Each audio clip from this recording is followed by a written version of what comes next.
Hi friends, இன்னைக்கு ஒரு சூப்பரான வேர்க்கடலை சட்னி எப்படி செய்யலான்னு பார்க்கலாம் வாங்க. நான் வந்து ஃபர்ஸ்ட் வேர்க்கடலையை வந்து இந்த மாதிரி நல்லா பொன்னிறமாக வறுத்து ஆற வச்சுட்டேன். அதுக்கப்புறம் இதுக்கு தேவையான பொருட்கள்லாம் வந்து தட்டில் எடுத்து வச்சிருக்கேன். நான் ஒன்று ஒன்றா சொல்கிறேன் உங்களுக்கு.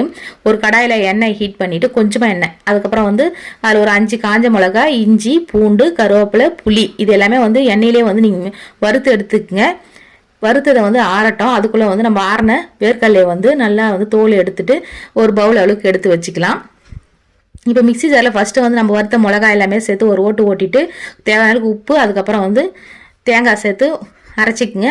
ஒரு அரைப்பு அரைச்சிட்டு அதுக்கப்புறம் வந்து பார்த்திங்கன்னா வேர்க்கடலை சேர்த்து தேவையான அளவுக்கு தண்ணி சேர்த்து நல்லா மைய அரைக்கணும். அப்போ தான் சூப்பராக இருக்கும் டேஸ்ட்டு. இதுக்கு ஒரு தாளிப்பு கொடுத்து நல்லா சுட சுட இட்லி, தோசைக்கு அவ்வளோ சூப்பராக இருக்கும். களிக்கு கூட சூப்பராக இருக்கும். ஒரு கடாயில் எண்ணெய் சேர்த்துங்க, கடுகு, உளுந்து, சீரகம் கொஞ்சம் எக்ஸ்ட்ராவாக சேர்த்துக்கு, தட்டி வச்ச பூண்டு, கருவேப்பிலை இது எல்லாமே தாளிச்சு சட்னியில் கொட்டி ஒரு சுட சுட இட்லி கூட சாப்பிட்டீங்கன்னா அப்படி இருக்கும். ஓகே ஃப்ரெண்ட்ஸ், பாய்.